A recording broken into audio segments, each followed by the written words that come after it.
The satellite feed flickered once, then died completely. In the Combat Operations Center 3,000 miles away, Lieutenant Colonel Marcus Reed stared at the blank screen with growing unease. Flight Lieutenant Kestrel Tempest Thorne had been maintaining radio silence for 47 minutes. Her last transmission crackled through the speakers like a ghost. "Storm front actual, this is Tempest. Something's not right up here." Then nothing. The silence stretched across the Afghan mountains like a held breath. Somewhere in that vast expanse of granite and shadow, a veteran pilot who had survived 3 tours, 2 crashes, and more enemy fire than most infantry units was simply gone. The brass had written her off as another casualty of the unforgiving terrain, but Reed knew better. He'd seen Tempest thread an Apache through a sandstorm that had grounded entire squadrons. She didn't just disappear. "Sir," the communications officer's voice cut through the tension, "we're picking up an emergency beacon. Grid coordinates 34.5298 north, 69.2075 east. It's Tempest's bird." Reed's jaw tightened. The coordinates placed her deep in Taliban territory, a maze of caves and ridgelines that had swallowed entire patrol units. "Get me eyes on that position. Now." The operations center erupted into controlled chaos. Keyboard clicks echoed like rifle bolts, screens blazed with satellite imagery, and radio chatter filled the air. But something was wrong. The reconnaissance drones approaching Tempest's last known position were reporting weather anomalies that defied explanation. Storm systems that shouldn't exist were forming in clear skies. Wind patterns that violated every meteorological model. "Blackhawk Flights Reaper 1 and 2, this is Storm Front Actual," Reed's voice carried the weight of command. "We have a pilot down. Your mission is search and rescue. Locate and extract Flight Lieutenant Thorne." "Copy that, Storm Front. Reaper 1 inbound to target area." The twin helicopters cut through the thin mountain air, their rotors carving invisible wounds in the silence. Major Elena Vasquez gripped the collective in the lead aircraft, her eyes scanning the hostile terrain below. Behind her, 8 special operations soldiers checked their weapons with practiced efficiency. They'd done this dance before: penetrate enemy territory, extract the pilot, get out alive. But as they crested the final ridge, something made Vasquez's blood freeze in her veins. There, carved into the mountainside like a signature from the gods themselves, storm clouds swirled in a perfect spiral. Lightning flickered within the formation, but no thunder followed. The air itself seemed to pulse with an energy that made her instruments flicker and dance. "Reaper 2, do you see this?" she whispered into her headset. "Affirmative, Reaper 1. What the hell is that?" Below them, in a narrow valley that shouldn't have existed on any map, sat the wreckage of an Apache helicopter.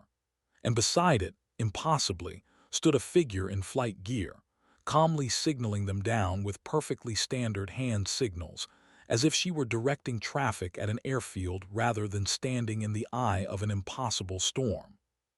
Chief Warrant Officer 3rd Class Kestrel Thorne had earned her call sign Tempest during her second deployment to Iraq. It was 2018, and she was flying close air support for a Marine patrol that had walked into a carefully orchestrated ambush. The enemy had waited until the patrol was deep in an urban valley, then triggered coordinated strikes from 3 directions. The Marines were pinned down, bleeding and running out of ammunition. The weather that day had been perfect: clear skies, light winds, ideal flying conditions. But as Tempest dove her Apache into the kill zone, something extraordinary happened. The air around her aircraft began to shimmer and twist, creating thermal columns that shouldn't have existed. Enemy RPGs sailed wide as their targeting systems failed to compensate for the sudden atmospheric disturbances. "Tempest, what's your status?" her wingman had called over the radio. "Bringing the weather," she'd replied, her voice calm as stone. The Marines below watched in awe as the enemy positions were systematically destroyed by a pilot who seemed to bend the very air to her will. Dust devils formed and dissipated at precisely the right moments to obscure enemy sightlines. Thermal currents lifted her helicopter just enough to avoid surface-to-air missiles. By the time the engagement ended, 17 enemy combatants lay dead, and not a single Marine had been lost. The incident report filed by her commanding officer was classified immediately. Military intelligence wanted to understand how a pilot could seemingly manipulate weather patterns during combat operations, but Tempest herself couldn't explain it. She'd simply flown, trusted her instincts, and somehow the sky had responded. Now, 3 years later, those same instincts had led her to this hidden valley in the Hindu Kush, where storm clouds gathered in impossible formations, and the air itself seemed alive with potential. She'd been tracking a high-value target when her instruments began registering atmospheric anomalies that defied explanation. Instead of turning back, she'd followed her gut deeper into the mountains. The crash had been inevitable. No aircraft could maintain stable flight in the conditions that had developed around her. But somehow, she'd walked away from the wreckage with nothing more than a few bruises and a growing certainty that this place was different, important, dangerous. As the Blackhawk helicopters circled overhead, their pilots struggling to maintain control in the electromagnetic chaos, Tempest knew she was exactly where she needed to be. The question was whether she could convince the rescue team to leave her behind long enough to finish what she'd started. The first Blackhawk touched down in a whirlwind of dust and debris, its rotors fighting against wind currents that seemed to shift and writhe like living things. Major Vasquez kept her engines running, ready for immediate extraction, while her team deployed in a protective perimeter around the landing zone. Sergeant First Class David Park was the first to reach Tempest, his rifle trained on the surrounding ridgelines. "Ma'am, we're here to extract you. Are you injured?" Tempest shook her head, but her attention remained fixed on the storm formation above them. "I'm fine, Sergeant, but we can't leave. Not yet." "Ma'am, with respect, my orders are to extract you immediately. This area is crawling with hostiles, and whatever's happening with the weather is making our aircraft barely flyable." "The weather is the point," Tempest replied, her voice carrying an authority that made Park hesitate. "This isn't natural. Someone is creating these conditions." Through his earpiece, Park heard Major Vasquez's voice. "2 minutes until we're wheels up. Get her moving." But Tempest was already walking toward the wreckage of her Apache, her movements purposeful and determined. Hidden beneath the twisted metal of her aircraft's cockpit, she retrieved a hardened laptop computer that had somehow survived the crash intact. The screen flickered to life, displaying data that made her blood run cold. "Reaper 1, this is Tempest," she called over the radio. "I need to transmit priority intelligence to Storm Front immediately. This valley isn't just strategically important, it's a weapons testing site." The implications hit Park like a physical blow. If enemy forces had developed weather manipulation technology, the tactical advantages would be overwhelming. Air superiority would become meaningless if the enemy could ground aircraft with artificially generated storms. Ground operations would be impossible if they could create localized droughts or floods. "What kind of weapons?" Vasquez's voice crackled through the static. "Atmospheric manipulation," Tempest replied, her fingers flying across the laptop keyboard. "I'm uploading sensor data now. The storm patterns aren't random, they're being generated by equipment hidden in these mountains." Above them, the spiral of clouds tightened, and the electromagnetic interference grew stronger. The Blackhawk's navigation systems began failing one by one, their GPS signals corrupted by the artificial weather patterns. Lightning flickered between the peaks, but still no thunder followed, a clear indication that the electrical activity was being artificially controlled. "Reaper 2, I'm losing hydraulics," came the panicked voice of the second Blackhawk's pilot. "Recommend immediate withdrawal."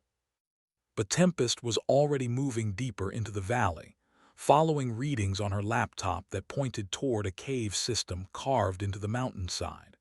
The rescue team had a choice: abandon their mission and retreat, or follow a pilot who seemed to understand forces beyond their comprehension. Sergeant Park made the decision for them. Reaper 1, we're going with her. Something tells me this is bigger than a simple extraction. The cave system extended deep into the mountain, its walls smooth and artificial in a way that spoke of recent construction. Emergency lighting strips had been installed along the ceiling, powered by generators that hummed in the distance. This wasn't a natural formation. It was an engineered facility designed to remain hidden from satellite surveillance. Tempest moved through the tunnels with the confidence of someone following a map, though she'd never been here before. The atmospheric readings on her laptop grew stronger with each step, leading them deeper into the heart of the mountain. Behind her, the Special Operations team maintained tactical formation, their weapons ready for contact. "This is impossible," muttered Specialist Rodriguez, the team's communications expert. "How does she know where she's going?" "She doesn't," Park replied quietly. "She's following something else."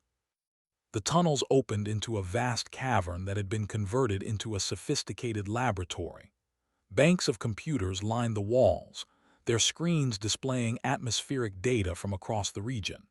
In the center of the space sat a device that defied easy description, a crystalline structure wrapped in copper coils and connected to massive power cables that disappeared into the mountain's depths.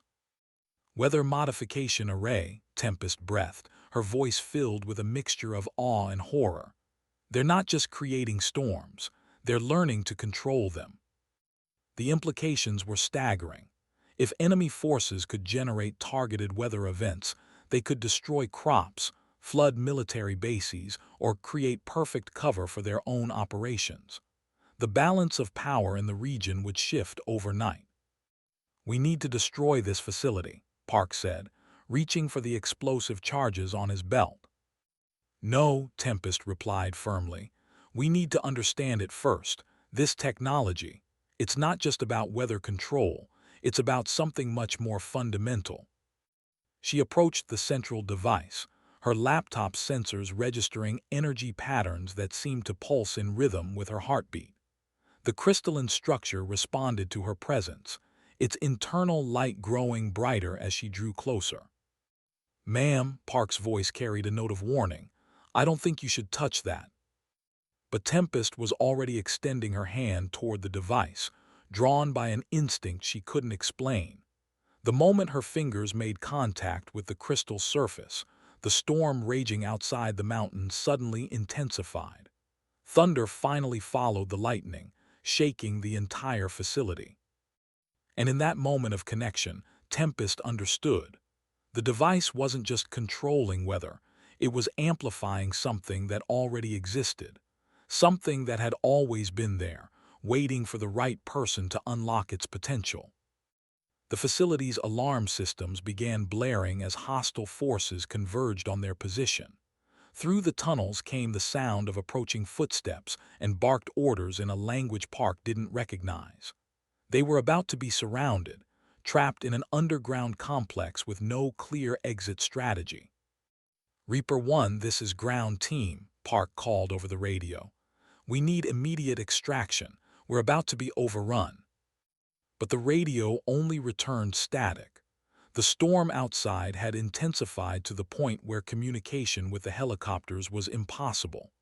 They were cut off, outnumbered, and trapped in a facility that contained technology beyond their understanding. Tempest remained connected to the crystalline device, her expression serene despite the chaos erupting around them. Energy flowed through the crystal structure, and somewhere high above, the storm clouds began to move in new patterns. The artificial weather system was responding to her presence, reshaping itself according to her will. "Kestrel," Park said urgently, "we need to move now."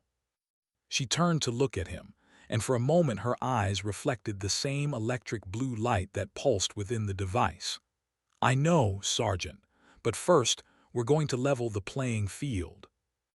The first enemy soldiers appeared at the tunnel entrance, their weapons raised and ready. But before they could fire, the mountain itself seemed to exhale. A pressure wave rolled through the facility, extinguishing lights and sending equipment tumbling. The storm outside reached a crescendo, and then suddenly, impossibly, it moved.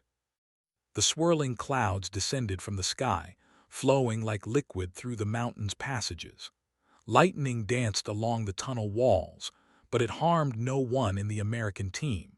The enemy forces, however, found themselves facing a storm that seemed to have developed predatory intelligence. "This way," Tempest said, leading them through passages that hadn't existed moments before. The mountain was reshaping itself, creating new paths while sealing others. They moved through corridors of wind and rain, protected by atmospheric forces that responded to Tempest's subconscious commands. Behind them, the facility's defenses crumbled as the storm consumed everything in its path. The weather modification array overloaded and exploded, sending shockwaves through the mountain. But by then, Tempest and her team were already climbing toward the surface, following a new tunnel that led directly to the valley floor. They emerged into calm air and clear skies, as if the storm had never existed. The Blackhawk sat waiting for them, their pilots relieved to see their communications restored and their instruments functioning normally. "Reaper 1, this is ground team," Park called over the radio. "Package secured, ready for extraction." But as they boarded the helicopters, Park couldn't shake the feeling that they weren't extracting Tempest at all. They were simply the first witnesses to something that would reshape the nature of warfare itself. The flight back to base passed in relative silence, broken only by the steady rhythm of rotor blades and the occasional radio check. Tempest sat in the cargo bay, her laptop displaying data that she studied with intense concentration. The readings showed atmospheric disturbances spreading outward from the destroyed facility, following patterns that suggested the weather modification technology had been connected to a much larger network. "Ma'am," Park said, settling into the seat beside her, "what exactly happened back there?" Tempest looked up from her screen, her expression thoughtful. "I'm not entirely sure, Sergeant, but I think we've stumbled onto something that's been hidden for a very long time. The weather control technology wasn't the real discovery. It was just a tool designed to harness something that already existed."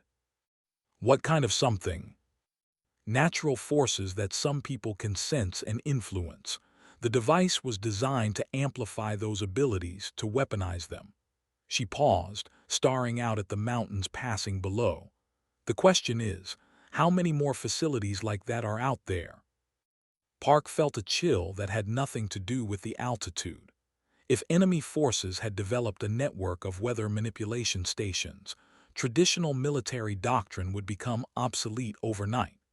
Air power would be neutralized, supply lines would be vulnerable to artificial disasters, and ground operations would be at the mercy of hostile weather patterns. "We need to brief command immediately," he said. "Agreed, but David," she used his first name, a breach of protocol that somehow felt natural. "I need you to understand something. What happened in that facility wasn't just about the technology, it was about compatibility. The device responded to me in a way that it wouldn't respond to most people." "Are you saying you have some kind of ability?" "I'm saying that there are things about human potential that we're only beginning to understand. The enemy isn't just trying to control weather. They're trying to identify and recruit people who can naturally influence atmospheric conditions." The implications hit Park like a thunderbolt. If certain individuals could naturally affect weather patterns, and if that ability could be technologically enhanced, then the strategic landscape would shift in ways that conventional military planning couldn't anticipate. "How many people like you are out there?" he asked. "I don't know, but I suspect we're about to find out." As the Blackhawks approached the forward operating base, Stormfront's communications center was already buzzing with activity. The data transmitted from Tempest's laptop had triggered a flurry of intelligence analysis, satellite reconnaissance, and strategic planning. Within hours, Similar facilities had been identified across 3 countries, all connected by a network of atmospheric sensors and communication arrays. The briefing room at Fob Shank was packed with personnel representing every branch of the military, intelligence agencies, and scientific advisors flown in from research facilities across the United States. The discovery of weaponized weather manipulation technology had set off alarm bells at the highest levels of government. Lieutenant Colonel Reed stood at the head of the table, his expression grim. Ladies and gentlemen, what we're dealing with here represents a fundamental shift in the nature of warfare. The enemy has developed technology that can artificially generate and control weather patterns on a tactical and potentially strategic scale. A satellite image appeared on the main screen, showing the valley where Tempest had made her discovery. The facility was now nothing more than a smoking crater, but the atmospheric disturbances it had generated were still visible from orbit. Flight Lieutenant Thorne's actions in the field have given us invaluable intelligence about the enemy's capabilities, Reed continued. But more importantly, her unique response to the technology has revealed something we never suspected. Human beings may have a natural ability to influence atmospheric conditions. Tempest stood as Reed gestured toward her. The room fell silent as the officers and analysts waited for her report. She'd rehearsed this moment during the flight back, but now that it was here, she struggled to find words that could adequately convey what she'd experienced. The facility we discovered wasn't just a weapons laboratory, she began. It was a testing ground for human enhancement.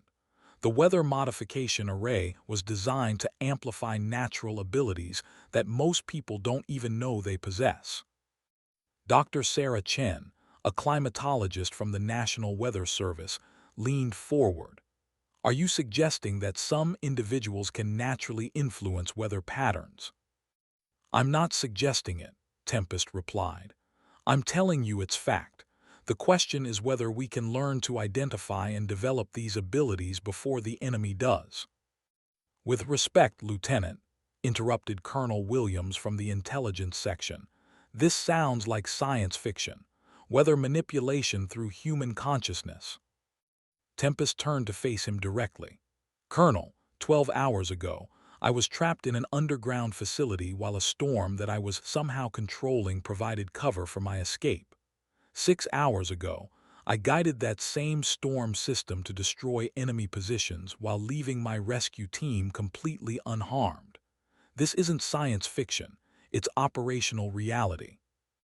The room erupted in discussion as the implications sank in. If human beings could naturally influence weather patterns, and if that ability could be technologically enhanced, then the military would need to completely rethink its approach to recruitment, training, and deployment. What do you recommend? Reed asked, his voice cutting through the chatter. We need to establish a testing program to identify personnel with natural atmospheric sensitivity, Tempest replied. We need to study the technology we recovered from the facility, and we need to assume that the enemy has already weaponized individuals with these abilities. How do we test for something we don't understand? Asked Major Patterson from the Psychological Operations Unit. We start with the basics, Tempest said.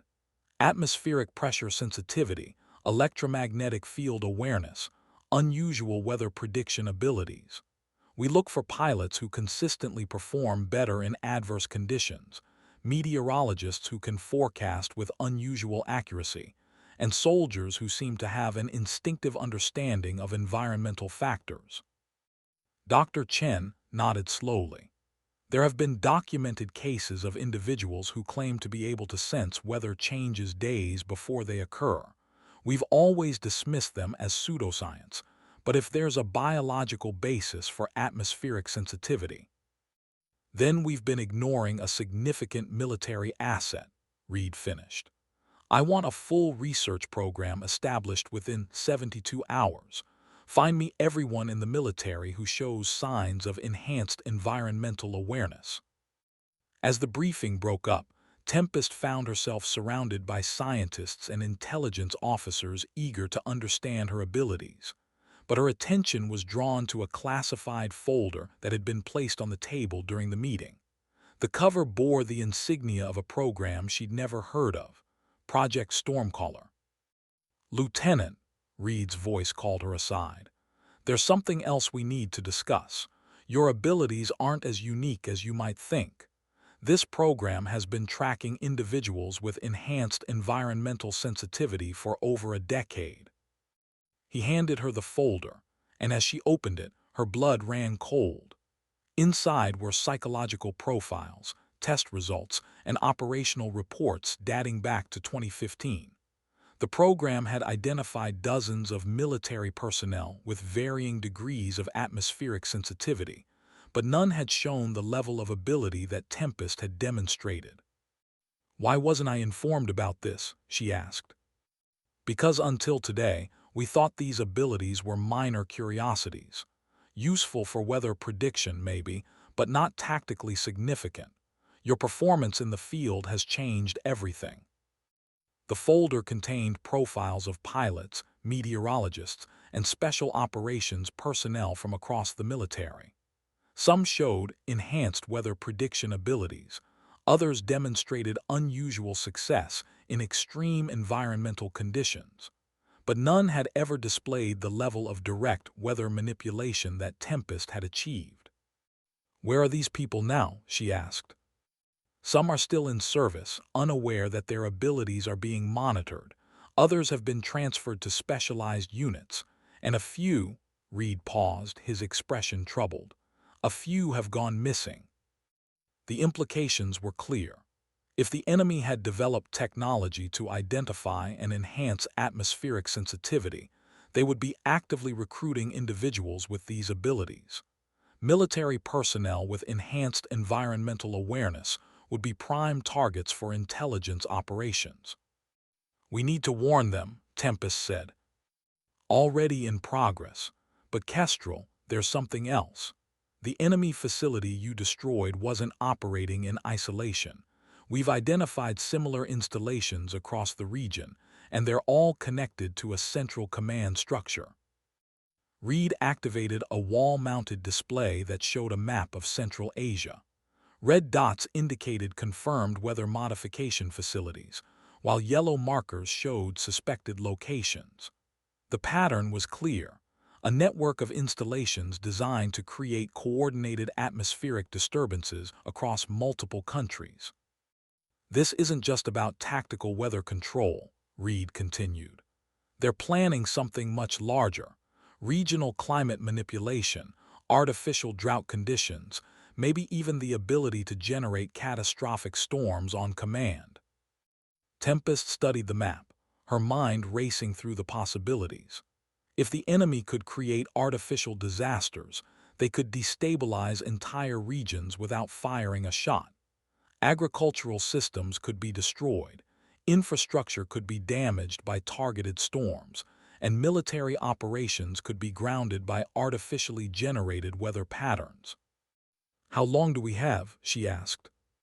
"Our intelligence suggests they're preparing for a major demonstration of their capabilities, something designed to showcase the technology to potential allies and intimidate opponents." "Where?" Reed's expression grew even more grave.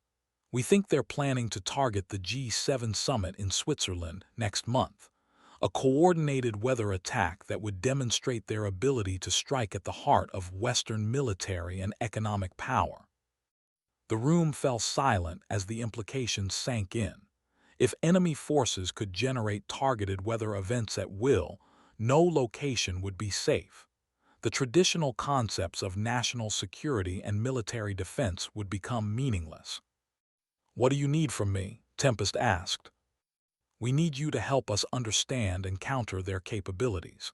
But more than that, we need you to help us develop our own weather manipulation abilities. If this technology exists, we need to master it before they do." Tempest nodded, but her mind was already racing ahead to the challenges they would face. Developing human weather manipulation abilities would require understanding the biological and psychological factors that made it possible. They would need to identify and train individuals with natural atmospheric sensitivity, develop technology to enhance their abilities, and create tactical doctrines for weather-based operations. "I'll need a team," she said. "Scientists, engineers, and personnel with confirmed atmospheric sensitivity, and I'll need access to the technology we recovered from the facility." "You'll have whatever you need," Reed replied. "But Kestrel, there's one more thing. The enemy knows about your abilities now. They'll be actively hunting you and anyone else who shows signs of enhanced environmental awareness. You're not just a military asset anymore. You're a target." As if to emphasize his point, the base's communication system crackled to life. "Storm Front Actual, this is Overwatch. We have multiple aircraft approaching from the northeast. They're not responding to radio calls, and they're flying in formation that suggests hostile intent." Through the briefing room windows, Tempest could see storm clouds gathering on the horizon. But these weren't natural weather patterns. They moved with the same artificial precision she'd observed at the mountain facility. The enemy had found them, and they were bringing their weather weapons to bear. "All personnel to defensive positions," Reed ordered. "This is not a drill." But Tempest was already moving toward the door, her expression determined. "Colonel, I need to get to the flight line. If they're using weather weapons, I might be able to counter them." "Absolutely not. You're too valuable to risk in combat operations." "With respect, sir, I'm the only one who understands how this technology works. And more importantly, I'm the only one who can fight it." Before Reed could respond, the base's air raid sirens began wailing. Through the windows, they could see the approaching storm intensifying, its clouds taking on the unnatural spiral formation that had characterized the mountain facility. Lightning flickered within the formation, but still no thunder followed. "They're not just bringing aircraft," Tempest realized. "They're bringing a portable weather modification system." The implications were terrifying. If the enemy had developed mobile weather weapons, they could deploy them anywhere in the world. No military base, no civilian population, no strategic installation would be safe from artificially generated natural disasters. "How do we fight something like that?" Reed asked. Tempest was already running toward the flight line, her voice carrying back over the wailing sirens. "We bring our own storm." The aircraft hangar was a chaos of activity as maintenance crews scrambled to prepare fighters for immediate launch. But Tempest bypassed the F-16s and headed straight for a modified Apache helicopter that had been specially equipped for atmospheric research. The aircraft's sensor suite had been enhanced with equipment designed to measure and analyze weather patterns in real time. "Ma'am, that bird isn't cleared for combat operations," called Chief Warrant Officer Martinez, the hangar's senior technician. "It is now," Tempest replied, already conducting her pre-flight checks. "And Chief, I need you to activate the emergency weather modification protocols." Martinez looked confused. "Ma'am, we don't have weather modification protocols." "We do now. Patch me through to the base meteorology station and have them monitor atmospheric conditions across the entire region. I need real-time data on pressure changes, electromagnetic fluctuations, and thermal patterns." As the Apache's engine spooled up, Tempest felt the familiar connection between her consciousness and the aircraft's systems. But this time, something was different. The helicopter's sensors weren't just detecting weather patterns. They were interfacing with her natural atmospheric sensitivity, amplifying her abilities in ways she'd never experienced. "Storm Front, this is Tempest. I'm airborne and heading toward the incoming weather system." "Tempest, you are ordered to return to base immediately. We have no idea what those aircraft are carrying." "I know exactly what they're carrying, sir, and I know how to stop it." The Apache climbed rapidly, its modified sensors providing Tempest with a three-dimensional view of the approaching storm system. The artificial weather patterns were even more sophisticated than what she'd encountered at the mountain facility. Multiple layers of atmospheric manipulation working in coordination to create a devastating combination of high winds, lightning, and electromagnetic interference. But as she approached the storm's outer edge, Tempest began to understand its structure. The artificial weather system was being generated by 3 aircraft flying in formation, each one carrying a miniaturized version of the weather modification technology. By coordinating their efforts, they could create weather effects far more powerful than any single installation. Base, this is Tempest. I'm detecting 3 aircraft equipped with weather modification arrays. They're maintaining formation at Angels 25 and coordinating their atmospheric manipulation systems. Copy that, Tempest. We're scrambling interceptors to your position. Negative, Base. Conventional aircraft won't be able to operate in these conditions. The electromagnetic interference will disable their systems. To prove her point, the base's radar screens flickered and died as the artificial storm system moved overhead. Communications became sporadic, interrupted by bursts of static that correlated with the lightning flashes within the storm clouds. Tempest found herself alone in the sky, flying an experimental aircraft into a weather system that defied every law of nature she'd ever learned. But somehow, the chaos felt familiar. The storm wasn't her enemy, it was a tool waiting to be mastered. She reached out with her consciousness, feeling for the electromagnetic patterns that controlled the artificial weather system. The enemy aircraft were using their technology to impose order on atmospheric chaos, but they were fighting against natural forces that wanted to find their own equilibrium. Storm front, this is Tempest. I'm going to try to disrupt their coordination. Be ready for severe weather conditions across the base. Tempest, what are you planning? I'm going to turn their own weapon against them. The Apache dove into the heart of the storm, its sensors screaming warnings as electromagnetic pulses washed over the aircraft. But Tempest remained focused on the patterns she could sense through her enhanced awareness. The artificial weather system had weak points, places where the enemy's technology fought against natural atmospheric forces. She found the first disruption point and focused her consciousness on it, encouraging the natural chaos to reassert itself.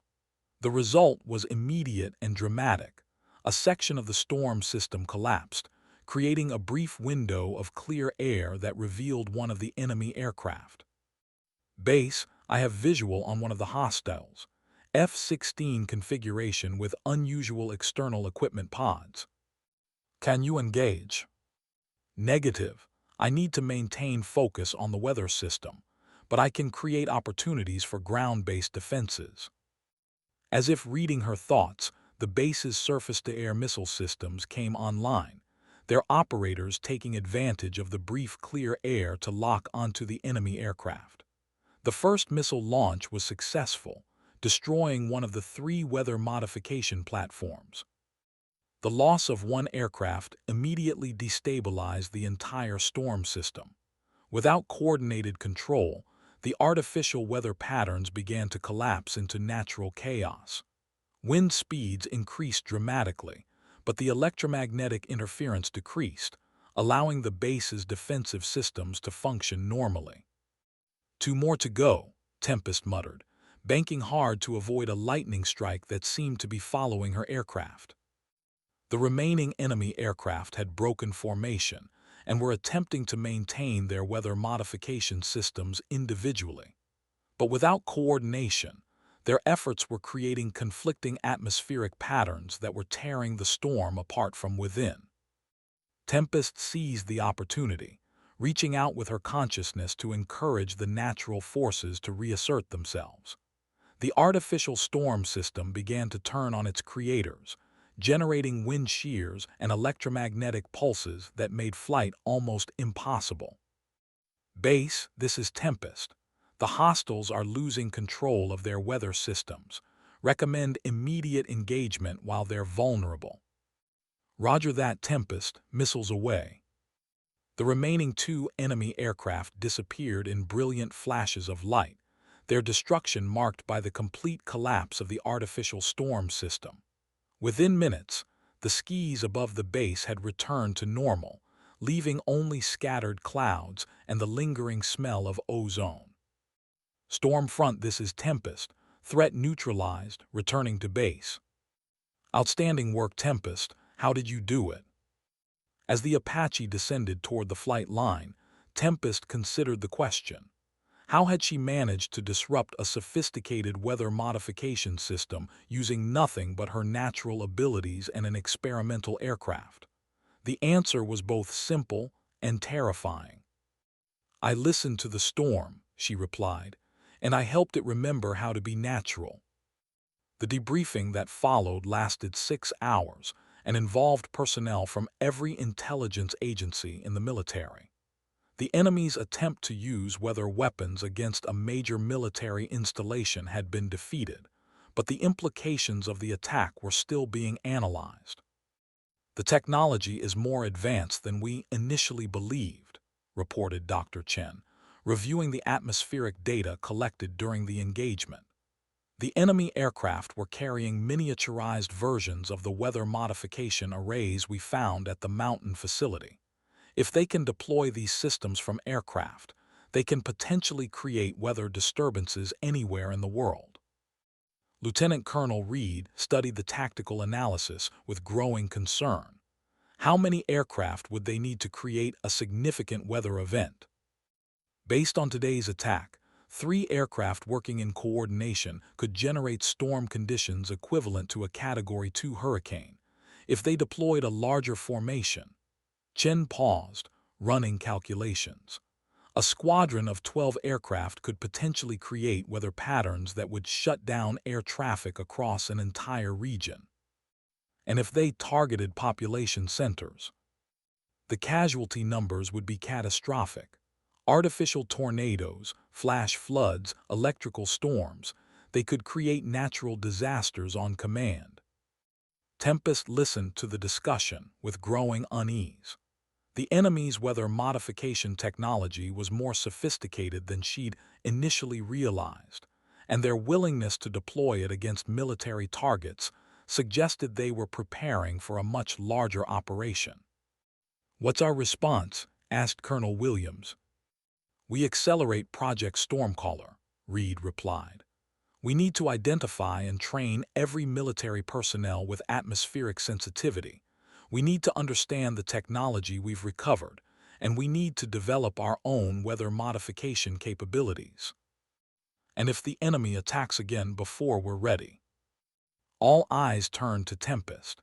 She'd proven that human consciousness could interact with and disrupt artificial weather systems, but she was only one person. If the enemy deployed weather weapons on a large scale, individual resistance would be meaningless. "We need to assume they will attack again," she said, "and we need to be ready with more than just one pilot who can sense atmospheric disturbances." "What do you recommend?" "We establish rapid response teams at every major military installation. We develop protocols for identifying and countering weather-based attacks, and we start training personnel to recognize and respond to artificial weather patterns." Reed nodded. "Consider it done. But Kestrel, there's something else. The enemy's willingness to reveal their capabilities suggests they're confident in their ability to deploy these weapons on a much larger scale." "What are you thinking?" "I'm thinking that today's attack was just a test. They wanted to see how we'd respond to weather weapons, and they wanted to identify any personnel with enhanced atmospheric sensitivity." The implications were chilling. If the enemy was actively hunting individuals with weather manipulation abilities, then every military installation with such personnel would be at risk. The traditional concepts of security and operational planning would need to be completely revised. "How do we protect our people?" asked Major Patterson. "We don't hide them," Tempest replied. "We train them and deploy them. The enemy's greatest advantage is that they think we don't understand their technology. We need to prove them wrong." As the debriefing concluded, Tempest found herself facing a new reality. She was no longer just a pilot. She was the center of a military program that would reshape the nature of warfare itself. The weight of that responsibility settled on her shoulders like a heavy cloak, but she accepted it without hesitation. The enemy had declared war on the sky itself, and she would be the one to fight back. The secure facility at Wright-Patterson Air Force Base had been transformed overnight into the headquarters of Project Stormcaller. Scientists, engineers, and military personnel worked around the clock to understand the technology recovered from the mountain facility, while recruitment teams scoured military records for personnel with signs of enhanced environmental awareness. Tempest stood in the center of it all, reviewing files of potential candidates. The profiles painted a picture of individuals who had always been different: pilots who consistently performed better in adverse weather, meteorologists whose predictions were uncannily accurate, soldiers who seemed to have an instinctive understanding of environmental factors. "Ma'am," called Dr. Marcus Webb, the project's chief scientist, "we've identified 12 candidates for initial testing. All are currently active military personnel with documented histories of exceptional performance in extreme environmental conditions." Tempest examined the files he handed her. The first candidate was Captain Alina Rodriguez, an Air Force pilot who had successfully landed a damaged F-16 in a thunderstorm that had grounded every other aircraft in the region. The second was Staff Sergeant Michael Chen, a meteorologist whose weather predictions had saved countless lives during hurricane operations in the Gulf Coast. "These are good candidates," she said, "but we need to move faster. The enemy isn't waiting for us to build our capabilities." "Ma'am, with respect, we're dealing with phenomena that science barely understands. We can't rush the process of identifying and training personnel with atmospheric sensitivity. Doctor, 3 days ago I destroyed an enemy weather modification facility by touching a crystal array that responded to my presence. 2 days ago, I disrupted a coordinated weather attack using nothing but my consciousness and an experimental aircraft. We're already operating beyond the boundaries of conventional science." Dr. Webb adjusted his glasses nervously. "That's precisely why we need to proceed carefully. If we're dealing with human abilities that can influence weather patterns, we need to understand the mechanisms involved. The risks of uncontrolled weather manipulation could be catastrophic." Tempest understood his concerns, but she also understood the tactical reality they faced. The enemy had a significant head start in developing weather weapons, and every day they delayed gave the opposition more time to prepare their next attack. "What do you need to accelerate the testing process?" she asked. "We need to understand how your abilities work. We need to map the biological and psychological factors that make weather manipulation possible. And we need to develop training protocols that can enhance natural atmospheric sensitivity." "Then let's get started."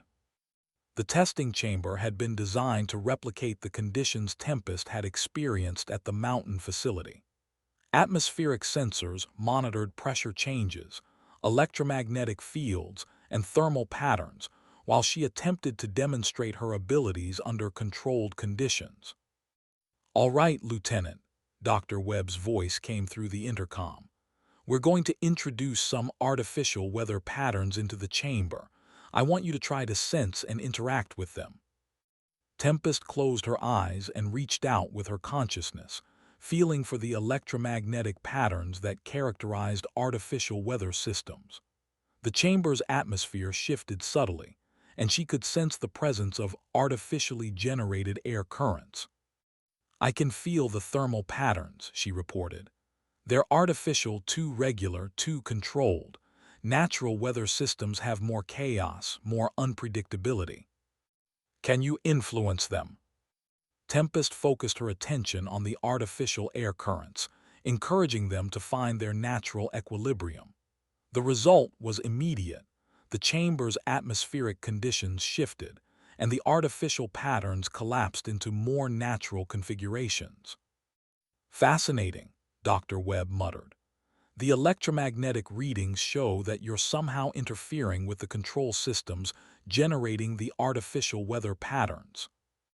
It's not interference, Tempest replied. It's more like translation. I can sense what the atmosphere wants to do naturally, and I can help it overcome artificial constraints. That suggests your abilities work by enhancing natural atmospheric processes rather than creating entirely new ones. Which means the enemy's technology is vulnerable to natural counterforces. They're imposing artificial order on chaotic systems, but those systems want to return to their natural state. Dr. Webb's excitement was palpable. If we can identify and train personnel with similar abilities, we could create a network of weather-sensitive operators capable of detecting and countering artificial weather systems. How long before we have operational capabilities? With the right candidates and intensive training, maybe 6 months. We don't have 6 months. The intelligence reports suggest the enemy is planning a major demonstration of their weather weapons within the next few weeks. Before Dr. Webb could respond, the facility's emergency communications system activated. All personnel to battle stations.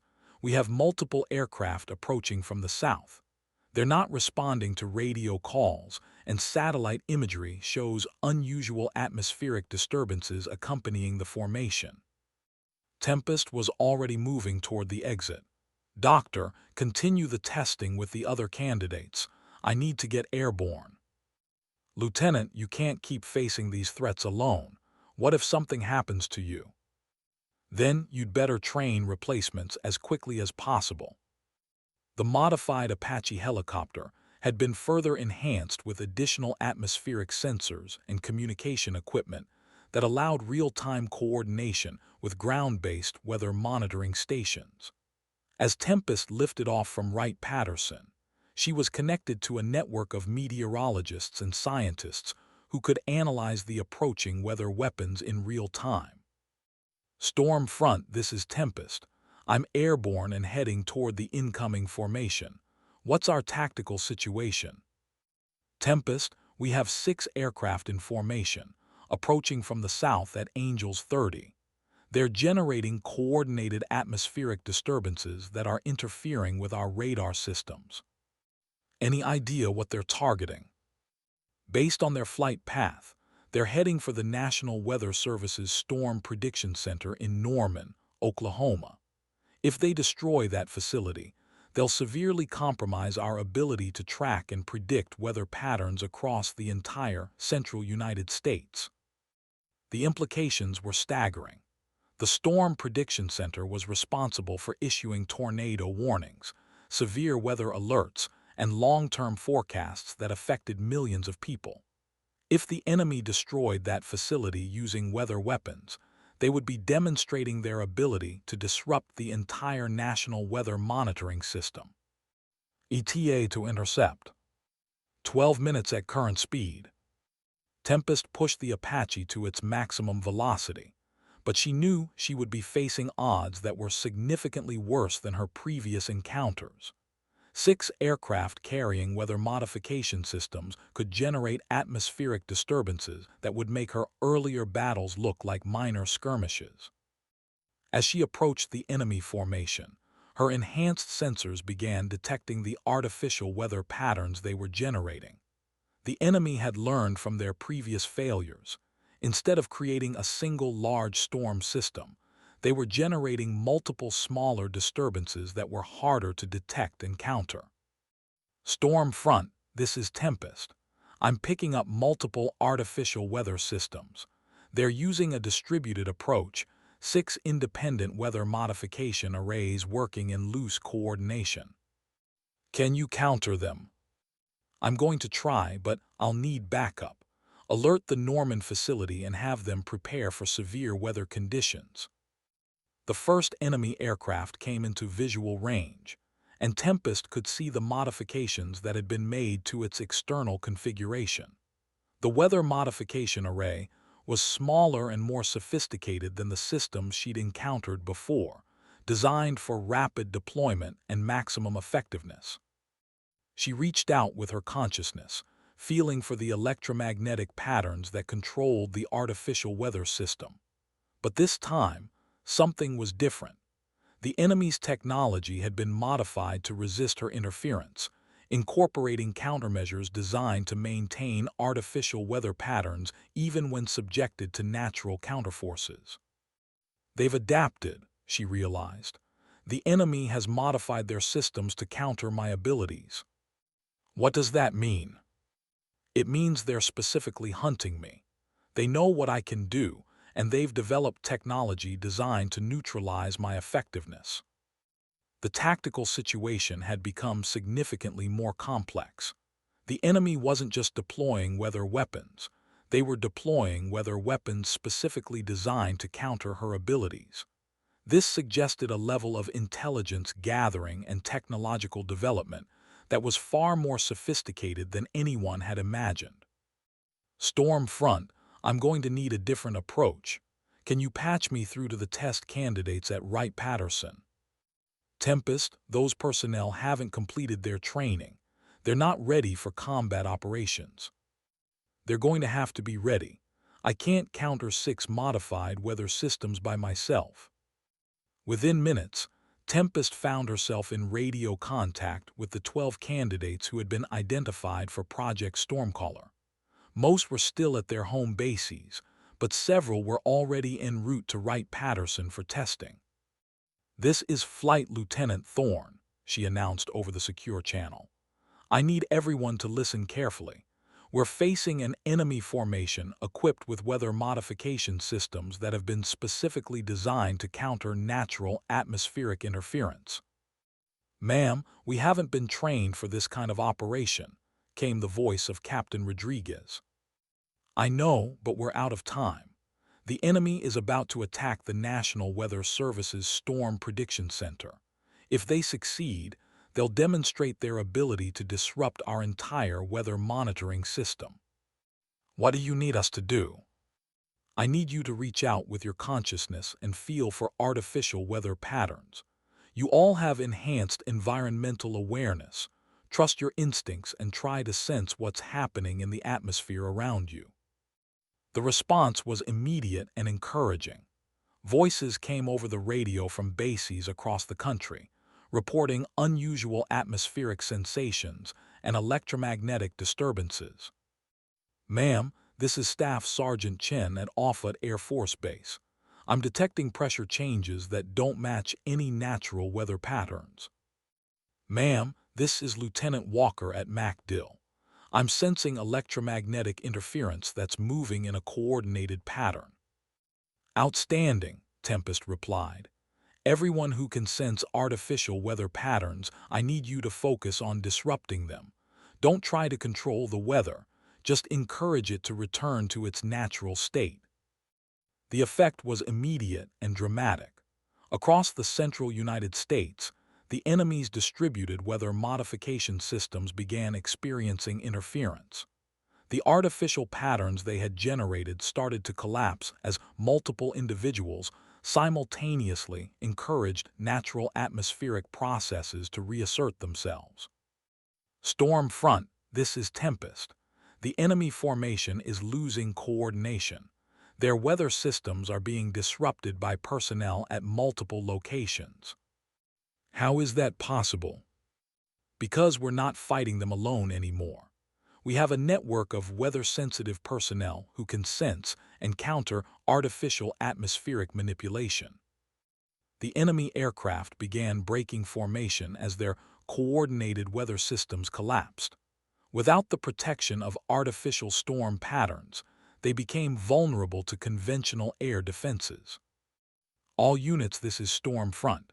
We have 6 hostile aircraft dispersed and vulnerable. Engage at will." F-16 fighters from multiple bases converged on the enemy formation, their pilots taking advantage of the clear air conditions to engage with missiles and cannon fire. Within minutes, all 6 enemy aircraft had been destroyed, their weather modification systems reduced to smoking debris scattered across the Oklahoma landscape. Storm front, this is Tempest. All hostiles destroyed. The threat to the Norman facility has been neutralized. Outstanding work, Tempest. How did you coordinate a response across multiple bases? We didn't coordinate it. We discovered it. There are more personnel with atmospheric sensitivity than we realized, and they can work together to counter artificial weather systems. The implications were revolutionary. Instead of relying on individual operators like Tempest, the military could develop a network of weather-sensitive personnel capable of detecting and countering artificial atmospheric manipulation on a national scale. Ma'am, this is Staff Sergeant Chen. I'm still detecting unusual electromagnetic patterns. They're coming from the south, moving toward the Gulf Coast. Ma'am, this is Lieutenant Walker. I'm picking up the same patterns. They're much stronger than what we just encountered. Tempest felt a chill that had nothing to do with the altitude. If the enemy was deploying even more sophisticated weather weapons, the network of untrained personnel might not be sufficient to counter them. Storm front, this is Tempest. We may have another problem. I'm detecting reports of stronger electromagnetic patterns moving toward the Gulf Coast. Copy that, Tempest. We're scrambling all available aircraft to investigate. But as Tempest banked toward the south, she realized they might be facing something much more serious than another weather weapons attack. The electromagnetic patterns that the network was detecting were too large and too coordinated to be generated by aircraft-mounted systems. Storm front, I think we're dealing with a land-based weather modification facility, something much larger than what we've encountered before. How large? Large enough to generate weather patterns that could affect the entire Gulf Coast region. The race was on. Somewhere in the southern United States, the enemy was preparing to deploy weather weapons on a scale that would make their previous attacks look like minor skirmishes. And the only thing standing between them and catastrophic success was a network of untrained personnel with abilities they barely understood. All Stormcaller personnel, this is Tempest. We're facing the biggest challenge yet.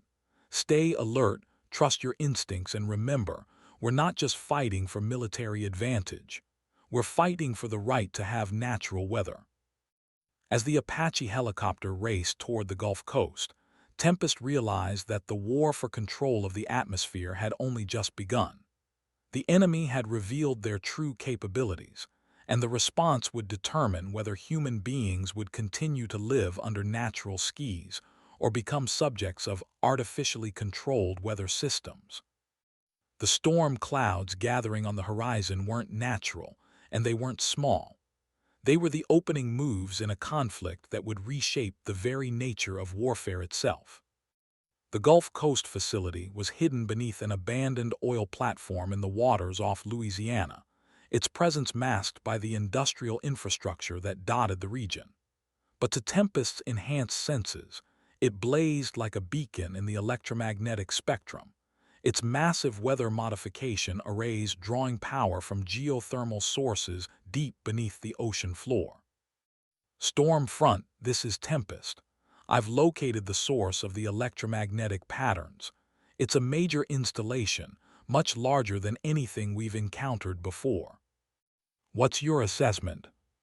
They're not just preparing to attack, they're preparing to demonstrate strategic-level weather manipulation.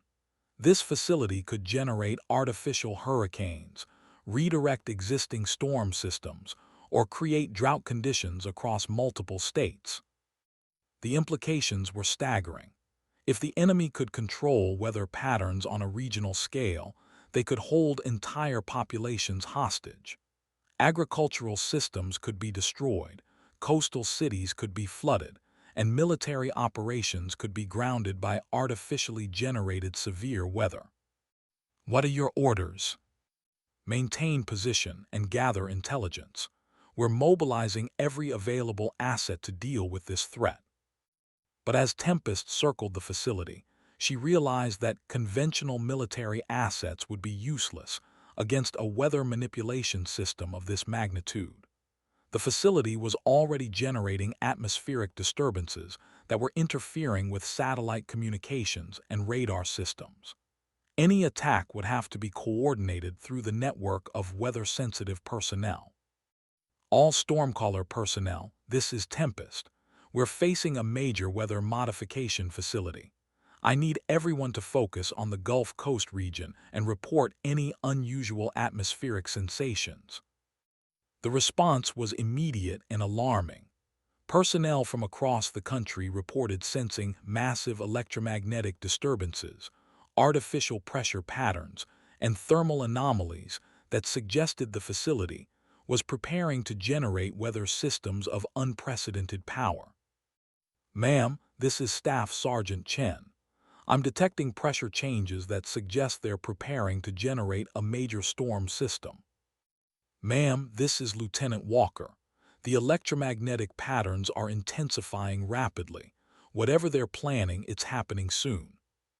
Tempest felt the same sensations through her own enhanced awareness. The facility was drawing power from multiple sources, coordinating weather modification arrays that were orders of magnitude more powerful than anything she'd encountered before. Stormfront, this is Tempest. The facility is powering up for a major weather generation event. We need to act now. Tempest, we have naval assets en route to your position, but they won't arrive for another 30 minutes. We don't have 30 minutes. If they complete their power-up sequence, they'll be able to generate weather patterns that could affect the entire eastern seaboard. The decision was made for her when the facility's weather modification arrays reached full power. The ocean around the abandoned oil platform began to churn as artificial wind patterns were generated, and the sky above darkened with storm clouds that formed too quickly to be natural. All Stormcaller personnel, this is Tempest. They're beginning the weather generation sequence. I need everyone to focus on disrupting their artificial atmospheric patterns. But this time, the enemy's technology was too powerful to be countered by individual efforts. The weather modification arrays were designed to overpower natural atmospheric processes, imposing artificial order on a scale that individual consciousness couldn't match. "Ma'am, we're not strong enough," came the voice of Captain Rodriguez. "The artificial patterns are too powerful. We can't disrupt them individually." "Then we don't fight them individually," Tempest replied. "We coordinate our efforts. Everyone who can sense the artificial weather patterns, I need you to focus on the same target at the same time." The concept was revolutionary. Instead of fighting the enemy's weather systems individually, the network of weather-sensitive personnel would coordinate their efforts, combining their abilities to create a collective response that was greater than the sum of its parts. Staff Sergeant Chen, I need you to identify the primary electromagnetic control node. Lieutenant Walker, focus on the thermal regulation systems. Captain Rodriguez, target the pressure generation arrays. The effect was immediate and dramatic. As the network of weather-sensitive personnel coordinated their efforts, the facility's artificial weather systems began to experience systematic failures. The carefully controlled atmospheric patterns started to collapse as natural forces reasserted themselves. "It's working," Tempest reported. "The facility's weather systems are losing coordination." But the enemy wasn't going to surrender their strategic advantage without a fight. The facility's operators began compensating for the network's interference, adjusting their weather modification arrays to counter the natural atmospheric processes that were being encouraged. "Ma'am, they're adapting to our countermeasures," reported Staff Sergeant Chen. "They're modifying their systems to resist our interference." "Then we adapt too," Tempest replied. "Everyone switch targets. Don't let them predict our response patterns." The battle for control of the atmosphere became a complex dance of action and reaction, with the network of weather-sensitive personnel constantly shifting their focus to counter the enemy's adaptations. But slowly, steadily, the natural forces began to win. Storm front, this is Tempest. The facility's weather systems are failing. The artificial storm is collapsing. Outstanding work, Tempest. Naval assets are now in position to destroy the facility. Negative, Storm front. We need to capture that facility intact. The technology inside represents a quantum leap in weather modification capabilities. We need to understand it before we destroy it. The decision to capture rather than destroy the facility would prove to be one of the most important choices of the entire conflict. The technology recovered from the Gulf Coast installation would provide the foundation for America's own strategic weather modification program. The assault on the facility was led by Navy SEALs who infiltrated the installation, while the weather modification systems were still offline. They encountered minimal resistance. The facility's operators had been so confident in their weather defenses that they'd neglected conventional security measures. Storm front, this is Alpha Team. Facility secured. We have multiple prisoners and a treasure trove of technical intelligence. Copy that, Alpha Team. Technical teams are en route to analyze the captured equipment. But as the SEALs explored the facility, they discovered something that chilled them to the bone. The installation wasn't just a weather modification facility. It was a training center for individuals with enhanced atmospheric sensitivity. Storm front, this is Alpha Team. We've found holding cells and training equipment. It looks like they've been capturing and conditioning personnel with weather manipulation abilities. How many prisoners? 14 individuals, all of them military personnel who were reported missing during the past 6 months. The implications were staggering. The enemy hadn't just been developing weather modification technology, they'd been actively kidnapping military personnel with atmospheric sensitivity and forcing them to enhance their weather weapons systems. Are the prisoners able to communicate? Some of them, but they've been subjected to some kind of conditioning program.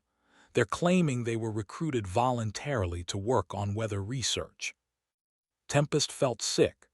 The enemy hadn't just been developing weather weapons, they'd been using captured American military personnel to enhance their capabilities. The individuals who had been reported missing weren't casualties of combat. They were victims of a systematic program to steal America's most valuable weather-sensitive assets. Storm front, this is Tempest.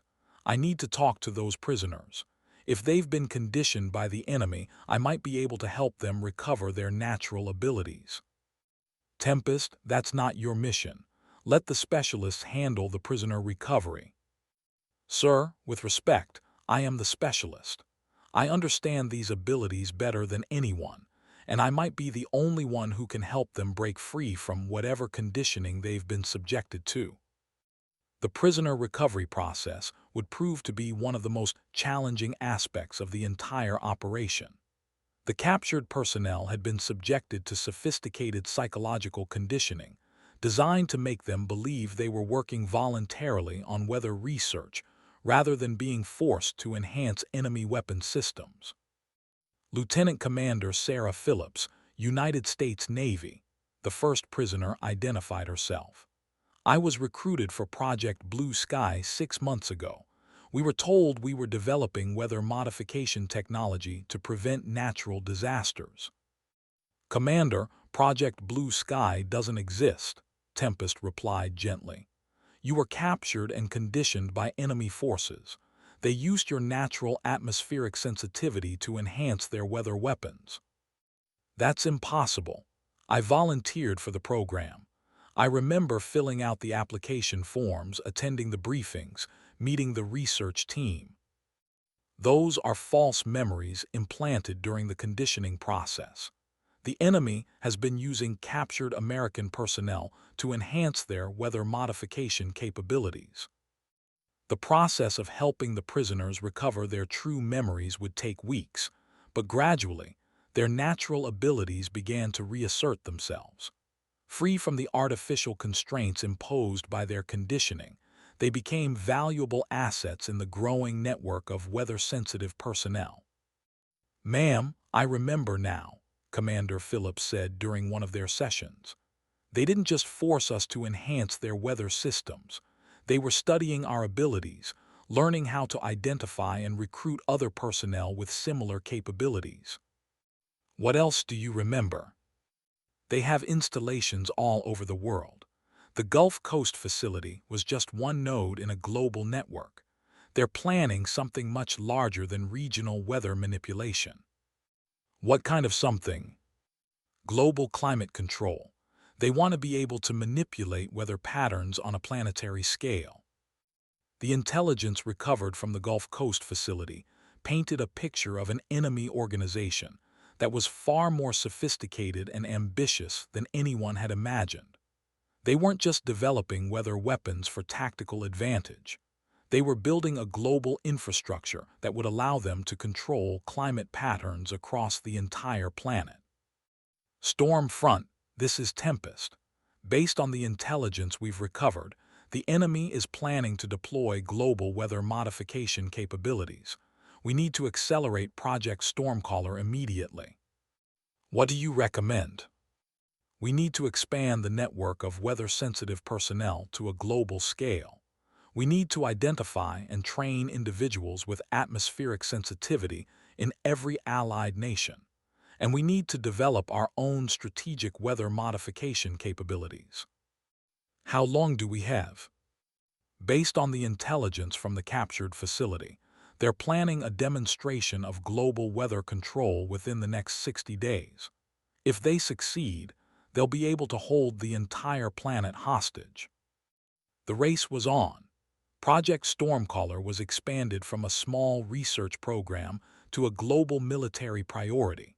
Training facilities were established in dozens of countries, and recruitment teams scoured military records for personnel with signs of enhanced environmental awareness. But as the program expanded, so did the challenges. Training individuals to sense and manipulate weather patterns required understanding psychological and biological factors that science was only beginning to comprehend. The risks of uncontrolled weather manipulation were enormous, and the potential for catastrophic accidents was always present. "Ma'am, we're having problems with the advanced training program," reported Dr. Webb. "Some of the candidates are showing signs of psychological stress when they attempt to interact with large-scale weather systems." "What kind of stress?"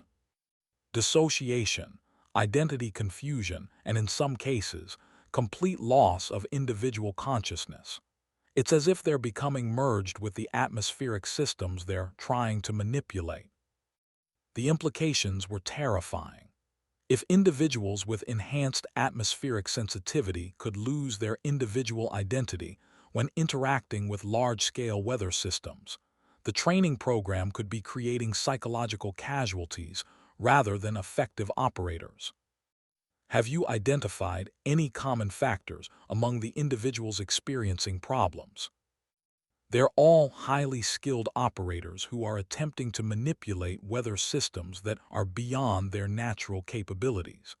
It's as if there's a limit to how much atmospheric complexity human consciousness can process. Then we need to find that limit and respect it. We're not trying to create weather gods. We're trying to develop individuals who can sense and counter artificial weather systems." The training program was modified to emphasize cooperation rather than individual capability. Instead of training individuals to manipulate large-scale weather systems, the program focused on developing coordinated responses that could be implemented by networks of weather-sensitive personnel. "The key is coordination," Tempest explained to the latest group of candidates. "No single individual can control major weather systems, but a network of coordinated personnel can influence atmospheric conditions in ways that individual efforts cannot achieve." The concept was revolutionary. Instead of relying on individual weather manipulators, the military was developing a distributed network of atmospheric sensors and influencers who could work together to detect and counter artificial weather systems. Ma'am, how do we coordinate efforts across multiple time zones and geographic regions?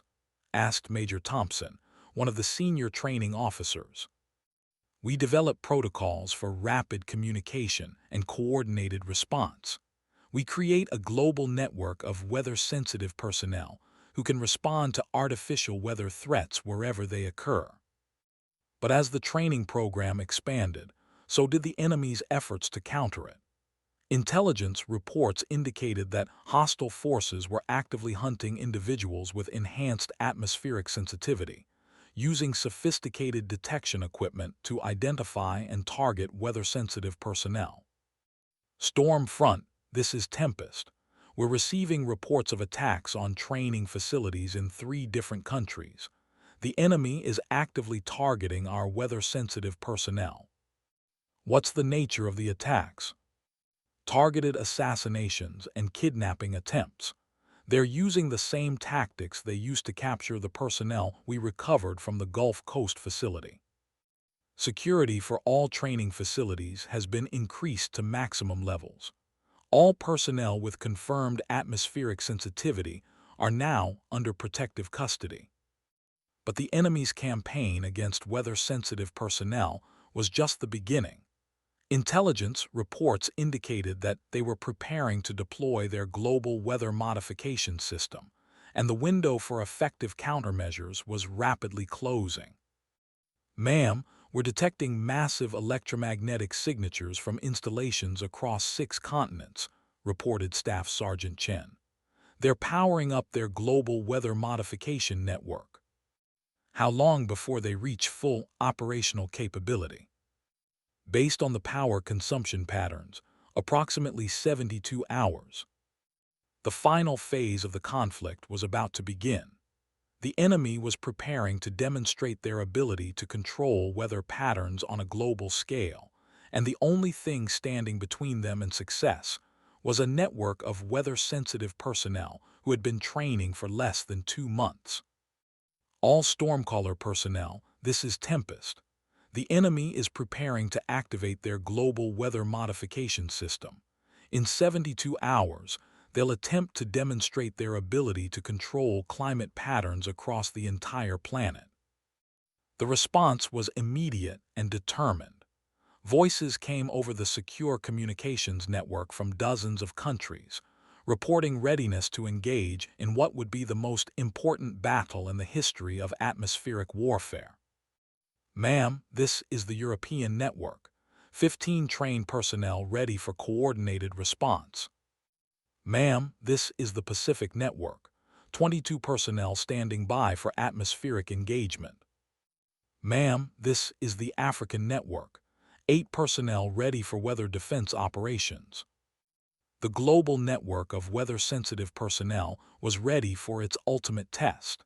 The fate of natural weather patterns, and perhaps the future of human civilization, would be determined by their ability to coordinate their efforts against an enemy who had spent years perfecting the technology of atmospheric control. Storm front, this is Tempest. All networks report ready for coordinated response. We're as prepared as we can be. Copy that, Tempest. The fate of the world may depend on what happens in the next 72 hours. As storm clouds gathered on the horizon, clouds that were forming too quickly and moving too purposefully to be natural, Tempest realized that the greatest battle of her life was about to begin. The enemy had declared war on the sky itself, and she would lead the fight to preserve humanity's right to natural weather. The war for control of the atmosphere had reached its climax, and the outcome would determine whether future generations would live under natural skies or artificial ones. The enemy's global weather modification system activated at precisely 300 GMT, coordinated across installations on 6 continents. The effect was immediate and devastating. Natural weather patterns began to collapse as artificial systems imposed order on atmospheric chaos that had existed for millions of years. Storm front, this is Tempest.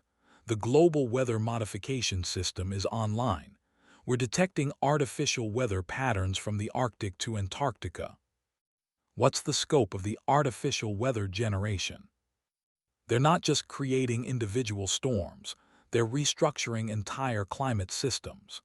Natural jet streams are being redirected, ocean currents are being disrupted, and seasonal weather patterns are being artificially controlled. The implications were staggering. If the enemy could control global weather patterns, they could hold every nation on Earth hostage. Agricultural systems could be destroyed, coastal cities could be flooded, and entire populations could be subjected to artificial droughts or storms. All stormcaller networks, this is Tempest. The enemy has activated their global weather modification system. This is not a drill. We are now engaged in active atmospheric warfare. The response was immediate and coordinated. Weather-sensitive personnel across the globe began reaching out with their consciousness, sensing the artificial weather patterns and encouraging natural atmospheric processes to reassert themselves. Ma'am, this is the European network. We're detecting massive artificial pressure systems over the Atlantic. We're attempting to disrupt the coordination patterns. Ma'am, this is the Pacific network. Artificial storm systems are being generated over the ocean. We're encouraging natural thermal currents to counter the artificial patterns. Ma'am, this is the African network. The enemy is attempting to create artificial drought conditions across the continent. We're working to restore natural precipitation patterns. The battle for control of the atmosphere had begun in earnest. On one side was an enemy organization with sophisticated technology and years of preparation. On the other was a network of weather-sensitive personnel who had been training for less than 2 months, but who had something the enemy lacked: the ability to work with natural atmospheric processes rather than against them. Storm front, this is Tempest. The global networks are engaged, but the enemy's systems are more powerful than we anticipated. We're going to need to coordinate our efforts on a planetary scale. How do we coordinate weather operations across multiple continents? We use the atmosphere itself as a communication medium. Natural weather patterns are interconnected. If we can establish harmonic resonance between our networks, we can create coordinated responses that span the entire planet. The concept was revolutionary.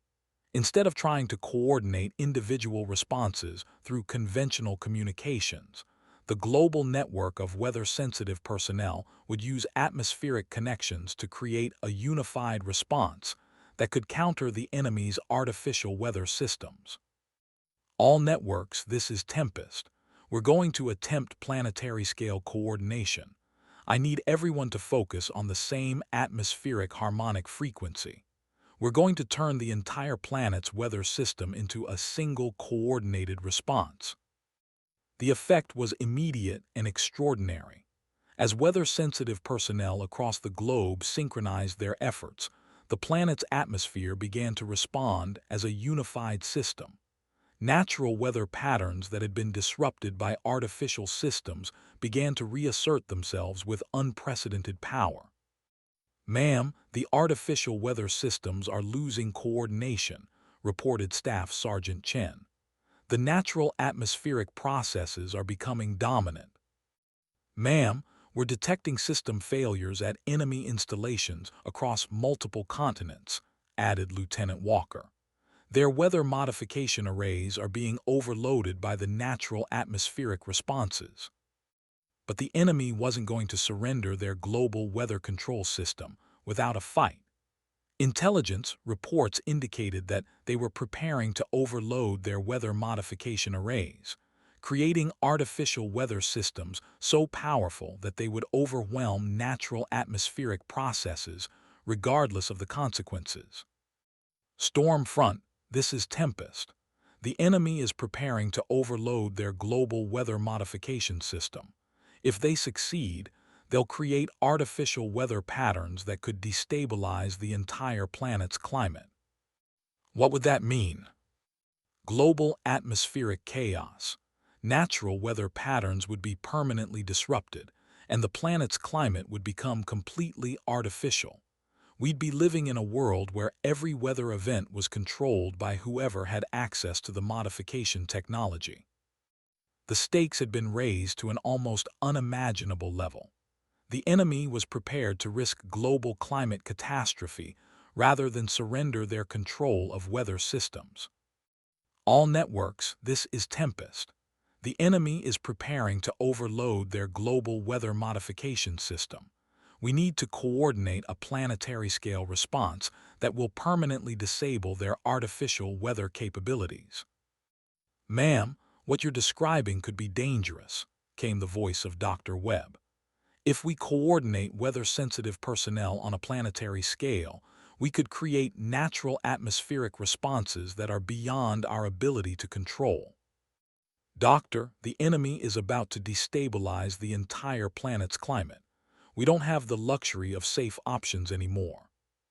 The decision was made. The global network of weather-sensitive personnel would coordinate their efforts to create a planetary-scale response that would permanently disable the enemy's artificial weather systems.